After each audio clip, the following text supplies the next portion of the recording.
And one more thing I'm going to leave you with, especially for African American women.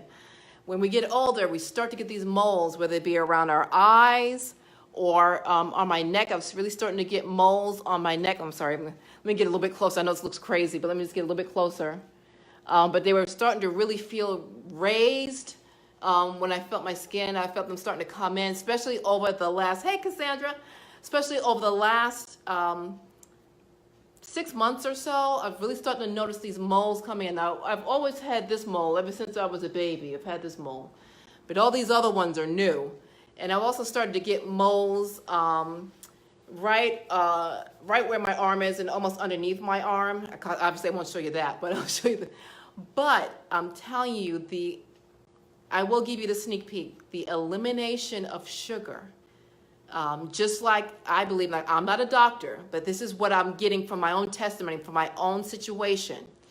Sugar is linked to abnormal cell growth. Now, I've done some volunteering for the March of Dimes, and moles are considered to be a birth defect, even though, unless they're doing something weird, or you're worried about them being cancerous, they're benign, but they're still abnormal cell growth. And I'm like, oh my God, my moles are starting to shrink. And I didn't notice that until like 2 weeks ago. I felt my neck and I was like, I don't feel the raised moles like I did a month ago.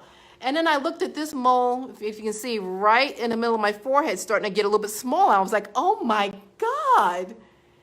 Oh my God. Oh my God. I mean, I almost burst into tears. I'm like, oh my God. I was looking for kind of essential oils and stuff to help me with these moles, and actually I found one. And essential oils are great, but if I don't have to use the oils and I can control this from just diet alone, are you kidding me? So I'm gonna be telling you more about that as well, okay? So don't just throw your hands up in the air and be like, oh my gosh, my mom had these moles as she got older, my dad had moles all over his back. He almost didn't have any skin on his back. It was almost all covered with moles. And I was so scared. I was like, God, tell me, show me. Because I don't want that. It didn't hurt him, but it just was uncomfortable. You feel his back and it was bumpy because all of the huge moles. And he ate a lot of sugar. And so anyway, he wasn't a diabetic, but he ate a lot of sugar. So anyway, I'm just going to be telling you about that. So if you know of women who are getting these moles, or anybody who are getting these moles and they're concerned about them, it's like, oh, I was just thinking to myself, they're hereditary. My mom has them, my dad had them all over. Hey, not so. I'm telling you, and I will continue. Now I just took pictures of these moles, and I'm going to continue to chart the size of them over these next probably 5 or 6 weeks, maybe 8 weeks.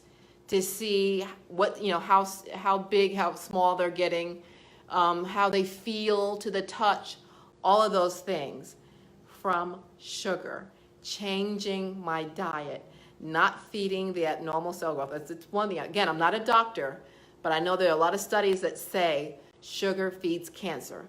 But so if sugar feeds cancer, can they feed other things? Can they feed the growth of moles? Interesting. So I'll be telling you my experience, okay?